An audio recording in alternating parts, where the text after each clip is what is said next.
guys, what's up? It's Lisa from twocreativewebsite.com. So today I want to talk about YouTube rankings because I've been getting some questions from people who have noticed that their YouTube rankings are not as good as they were, let's just say this time last year.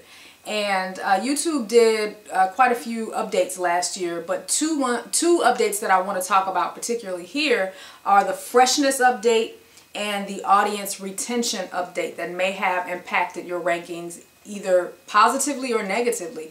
The freshness update is basically what it says: newer videos got a boost.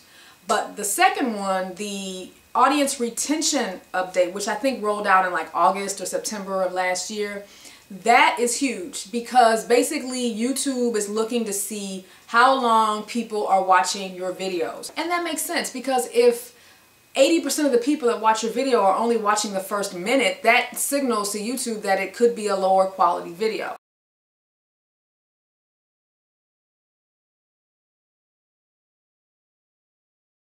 Now, I want to talk about in this video, I want to talk about 4 ways to improve audience retention. And I can talk about this because I think I violate like all the tips I'm talking about here. The first tip is get to the point. I was notorious for rambling for the first minute or 2 of my videos. Y'all know I did. And so I've consciously been trying to work on that because people have even said, oh my gosh, when you get to the point, I do it on this channel, I do it on my hair channel. I'm a rambler. And what is so funny, like in real life, I'm like not a talker at all. Like, it's funny how when you're in your element, when you're doing what you love, you can just go, just like I'm doing now. So get to the point. People have short attention spans these days. They don't want to hear you rambling for the most part. Now, there's going to be exceptions, of course. If you have a very engaged audience and it's a more casual channel, then that's one thing. But for the most part, get to the meat of the video. Second tip, try to do shorter videos. 2 to 5 minutes. Some will even say 2 to 3 minutes. And if you have a video that's too long, split it up into 2 parts. Like I did with my How to Get More YouTube Subscriber series. I did a 2-part video series with that. So I realize sometimes videos need to be longer and people may be a little bit more patient if it's like a tutorial video or something like that, then that's fine. But for the most part, try to trim down the size of your video or the length of your video. Third tip, keep it moving.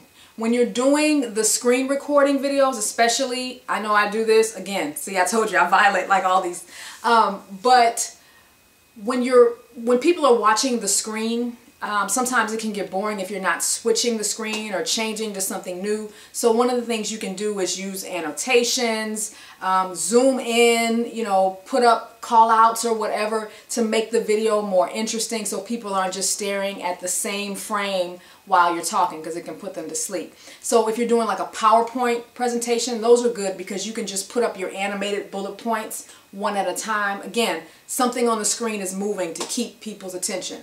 And so the final tip is to use a teaser. So let's say you're doing a video about how to make money online and then you start the video by saying, later on, I'm going to show you how to download my ebook for free or something, related to the video. Don't say at the end of the video because if you do, people just scrub to the end, but just say later on, and that may entice some people to continue and watch the video. So just some tips. And it's kind of good that YouTube, published this because, hey, it kind of helps us all do better with our videos. It keeps us on our toes. Because like I said, I'm a rambler and I'm about to do it now. So let me go. I'll talk to y'all later. Bye.